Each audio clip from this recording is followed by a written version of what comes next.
Chapter 1. Today's a big day for me. It's my Ameen.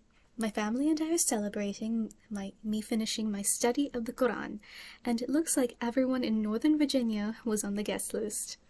There are more than 100 people in the banquet hall, all wearing nice suits or formal shalwar kameez. My best friend, Jenna Birdie, sticks out like a sore thumb with her white blonde hair and her periwinkle halter dress, especially next to me in my fancy green lehenga, which is basically a full-length embroidered skirt. But I'm glad she's here. I need the moral support. "Just how many people did you invite?" Jenna whispers in my ear after the 10th person comes over to say salam and hand me an envelope full of money. "They can't all be your family." "No, just half of them," I say. Jenna's jaw drops. When I finally have some space, I pick up the poofy skirt of my lehenga and we escape across the room to Mama and Baba, who are fiddling with the microphone on stage. "Must be a big deal," Jenna says, looking around. "Reading the Quran, I mean. I didn't just read the Quran. I memorized it by heart, making me a hafiza, someone who has completed the hifz. And it is a big deal. That's why Mama and Baba wanted everyone to be here." Jenna's leaving for a 2-week tour of the UAE tomorrow, so she came this close to missing out. I'm glad she could make it. Jenna rarely gets to see the Pakistani Muslim side of my life, even though we've been friends since we were 4. We met at the park back when both our mums stayed home. Jenna asked if I wanted to be a superhero with her. Together we saved the park from certain doom, and that was that. We were friends for life. We had tons of play dates, and because we're neighbors, when Mrs. Birdie went back to work, Jenna would always come over after school until one of her parents picked her up. We used to talk about how we wished we went to the same school. Jenna has gone to public school her whole life, and I was homeschooled until I was 8. But then my parents enrolled me in Guided Light Academy's Hifz program, a private Islamic school, and we stopped talking about it. It's not like it affected my friendship with Jenna anyway. I mean, come on. She gave me a Spider-Man sketchbook as a gift today. That's art and Tom Holland in one. You can't really know me better than that. On stage, Mama and Baba have to stop what they're doing to greet guests. Mama looks as uncomfortable as I feel in my heavy lehenga. She's not a fan of huge parties, and she's never been good at hiding it. I meet her eyes, and she makes a silent, choking face. "Yes, Nimra graduated with top tajweed in her class," I hear Baba say proudly to a man standing next to him. Baba's a Hafiz too, but he doesn't mention that I ranked first out of only 3 girls. But I let him have his moment. "Here, Mama," I give her the envelopes I collected. "You're just going to hand over all that money?" Jenna squeals. "It's yours. You earned it." "No, honey," says Mama. "In Islam, kids pay the party bill." Judging by her reaction, I don't think Jenna gets the joke. 4 years of hard work, Nimmi," Baba says, coming over to us. He hugs me to his side. "It paid off, didn't it?" "Couldn't have done it without you," I say. "I'll never forget how you helped me get through the Surah al-Baqarah. It's the longest and hardest chapter of the Quran to memorize. I would have given up without Baba's help." "Nimra, please don't make him cry," said Mama. He was getting emotional last night, and this morning too." I was not," Baba sputters. "Well, only a little." "By the way, Rima and Hannah can't make it," Mama says. "Rima's mom texted me to tell me the kids are sick, and Hannah's family ended up going to a funeral." "Oh, okay." Rima and Hannah are the 2 other girls I did hifz with. But I feel bad that they aren't going to be here, but I'm a lot closer to Jenna than either of them. They're not my best friends. I'm kind of happy that I don't have to share my time with Jenna before she leaves. She's been busy with volleyball camp all summer, and I barely get to see her anymore. Nano appears at the stage with us. She's an older version of Mama, just slightly wrinklier, but I wouldn't tell her that. My grandmother loves when people think I'm her daughter. "Mariam? "What's taking so long?" she asks. "We need to get on with the program so the food can be served. It's rude to keep delaying." "I'm still working on it, Mama," my mom says exasperatedly. "It hasn't been 5 minutes since the last time you asked." Mama's whole body tenses as she swats the microphone with her palm like it'll magically fix itself. I pull on Nanno's hand, refusing to let them argue. "Can we take pictures now?" "Pele yese karo," says Nanno. She bends down to pull up my lehenga's waist until it feels like I have a wedgie and straightens my hijab. "There. Now let's go. Jenna can come too." I stand through picture after picture with my aunts, uncles, cousins, parents, and grandparents. It hurts to keep smiling, and I'm definitely going to have blisters on my feet. Just when I think it's never going to be over, Baba's voice booms through the speakers. "Testing, 1, 2, Assalamu alaikum. Thank you everyone for coming out today to celebrate our daughter's great accomplishment. If I can please have you all take a seat, inshallah, Nimra is going to say a few words and recite Surah Yasin for us." "You're going to do what?" Jenna looks confused. "I have to recite a part of the Quran for our guests. It's tradition." Dread creeps over me. I'd rather take 100 more pictures than go up there in front of everyone. "Wish me luck," I say, and with a deep breath, I plaster on a fake smile and head back to the stage alone. Baba passes me the mic with a reassuring nod. "Don't mess up, Nimra. Don't mess up your own Amin. Everyone is watching." I squeeze my eyes closed, wrap my hands tightly around the mic, and begin reciting Surah Yasin. It holds all the essential lessons of the Quran. I picked it out myself. Slowly the familiar Arabic words flow easier, and I'm brave enough to open my eyes again.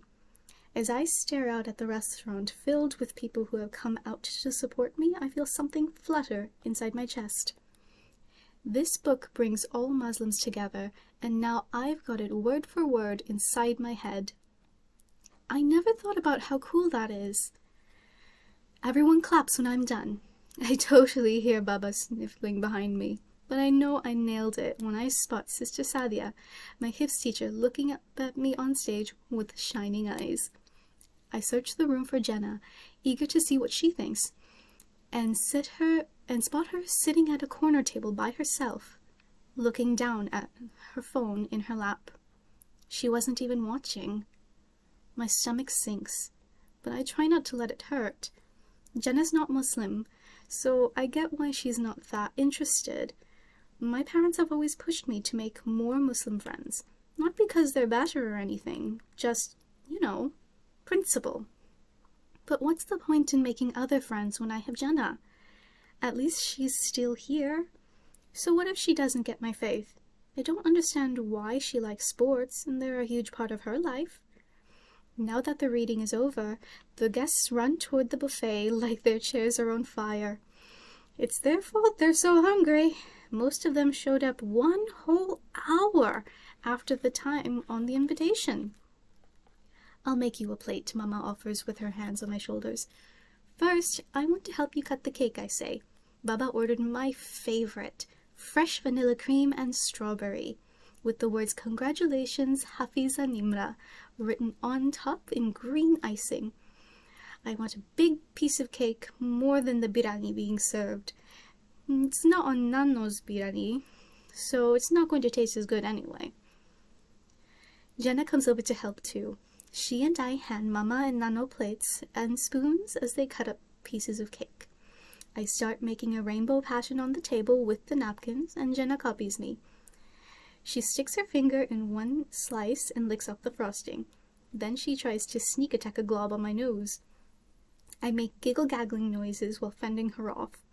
It's only then that I hear what Mama and Nanno are talking about. "Did you see that article I sent you?" says Nanno. "See how hot your field is right now? Companies are practically begging for people. Why did you go to college if you weren't going to use your degree?" "I really don't think this is the place to talk about it," Mama whispers. "Mariam, you have wasted so much of your life already. This business you two are starting is not as stable as a real job." Mama and Nano glare at each other. They're not even talking in Urdu. Jenna can understand every word. It's like we're invisible. Besides, Nano continues, Nimra doesn't need you to look after her anymore. She's 12. When she starts going to a real school, she'll catch up with all the other kids on her own.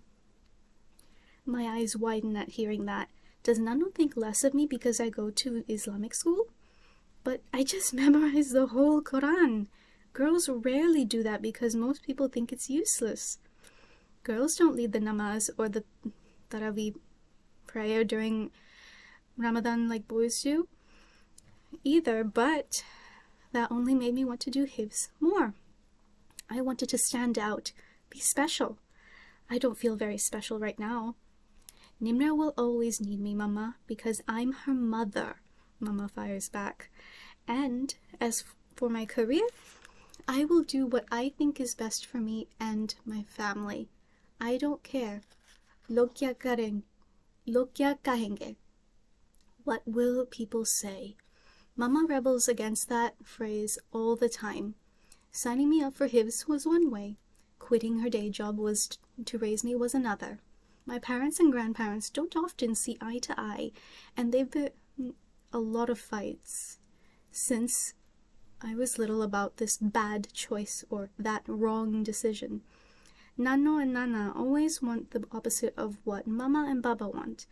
My mom says it's because she grew up in America, while her parents grew up in Pakistan. They raise Mama with a lot of cultural things she wants to change because they don't align with Islam's teachings. Mama thinks it's wrong that some people still follow culture or religion when Islam makes life easier in so many ways. You think you know everything, Nano snaps. For once, maybe you should consider what other people are trying to tell you is for your own good. Baba arrives with a full plate. Who's hungry? One look at Mama and Nano tells him what he just walked into, and his smile disappears in a wink. Nimra, why don't you and Jenna go get food and sit down, he asks. I'll take over here. Jenna's more than happy to escape the awkward situation. I almost drop a plate as she drags me away by the elbow. Phew, that was close, Jenna says, wiping sweat from her forehead. They always do this, I huff under my breath. They never stop, not even today. Adults ruin everything. Jenna puts her arm around my shoulders. Hey, come on. It's your big day. Cheer up. But I'm too busy watching my parents and grandmother argue quietly near the cake, which I don't even want anymore. I wish I had my sketch pad and pencil right now. I'd find some peace and quiet and forget all about them fighting. How come you never tell them to stop, Jenna asks. What's the point, I say quietly. They won't listen. I love both my parents and my grandparents a ton, but I can't stand them when they're in the same room together. They're like Thor and Loki. Deep down, they care about one another, but they're a pain in the neck most of the time. It hurts the most when they fight about me, which happens a lot. I tell myself not to butt in. Not like I can anyway, I always freeze up. So instead, I take it all out on my paper. I've drawn some pretty good pictures while I cried. Nimra, Jenna says, lightly shaking me. Don't be upset. I got your back. She holds up her fist like she's ready to punch somebody. I crack a tiny smile despite myself, which is something no one else can make me do at times like this. Hey, what if I ask my parents if I can sleep over at your place tonight, Jenna asks. I don't have to wake up early because our flight's not till tomorrow night. We can watch Infinity War. Jenna and I have watched the Avengers movies at least 100 times. They never get old as far as my family's craziness. Jenna pokes my face in a teasing gesture. I know you can't say no to Tom Holland. She's right. I can't. I sigh, finally grinning wider. Yeah, I'd like that. Duh, you would. Now come on. I'm starving. Race it to the buffet. Jenna laughs like an evil villain and takes off before I can even lift up my lehenga. I gather up my skirts and chase after her.